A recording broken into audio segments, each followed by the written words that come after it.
আপনি এখন কি করবেন? হ্যাঁ, একটু বসুন। একটু বসবো না কেন? আমাদের কেন বসতে হবে? আমি দেখছি। কি আপনি দেখবে? বসুন না, বসুন। কি আপনি বসবো? নাম্বারটা দিয়ে আমি ওদেরকে 1 ঘন্টা ধরে তো ডাকবো। বসেই আছি। আপনি সমস্যাটা খাবার খারাপ নেই তো? খাবার পচা খাবার। না, তো আর কি? 1 ঘন্টা ধরে আপনি বললেন ফুড পয়জন। আর কিছু মানে এটা কি যথেষ্ট নয়? আপনি বললেন ফুড পয়জন যদি হয় তাহলে আমার নাম্বার আছে, আপনি ফোন কেন হবে? আমি কেন সাফার করব? আমি তো হয়নি তো। আমি কেন সাফার করব? আচ্ছা না, প্রথম অত কথা দরকার নেই। আপনি খারাপ খাবার কেন দেবেন? আপনি খারাপ খাবার কেন দেবেন? খাবারটা হবে কেন? খারাপটা হবে কেন মানে খারাপটা হয়েছে। আমি কি বলছি, আপনি আপনার অত কথার দরকার নেই। আপনি আমাদের যে বিরিয়ানির বাউলটা, ওই বাউলটা নিয়ে আসি। থাকে না, সঙ্গে সঙ্গে ধুয়ে থাকে না, শুয়ে সঙ্গে সঙ্গে মানে বিরিয়ানিটা যদি ভালো হয় তাহলে আপনারা রেখে দেবেন না? ভালোটা নিয়ে গেল বলতে কি বোঝাচ্ছে? ওখানে নিয়ে গেলে বসে তো সবাইকে তো খাবার দিচ্ছে। আপনি বিরিয়ানি তো থাকবে। সবাইকে খাবার দিচ্ছে। এটা নিয়ে গেছিস এই ভাই এদিকে আয়। সত্যি করে বল, বিরিয়ানিটা খারাপ ছিল না ভালো?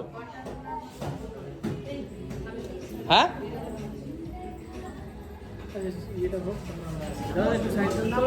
বিরিয়ানিটা খারাপ ছিল না ভালো? নতুন করে করছে, নতুন করে করা বিরিয়ানির পচা গন্ধ বেরোয়। আমরা এই রেস্টুরেন্টে অকেশনে আসি, দুর্গাপূজায় আসি, কালী পূজায় আসি, আজকে প্রথম এরকম এক্সপিরিয়েন্স। এটা তো ঠিক না। না, আপনার যদি একটা আইটেম, শুনুন আমার কথা শুনুন, আপনার যদি একটা আইটেম না থাকে আপনি বলবেন যে আমাদের এই আইটেমটা অ্যাভেলেবেল নেই, আপনি অন্য কিছু অর্ডার করুন, দ্যাটস ফাইন, দ্যাটস গুড। কিন্তু তার মানে এই না যে আপনি পুরনো খাবার বা পচা খাবার অর্ডার কাস্টমারকে দেবেন। আমি বলুন।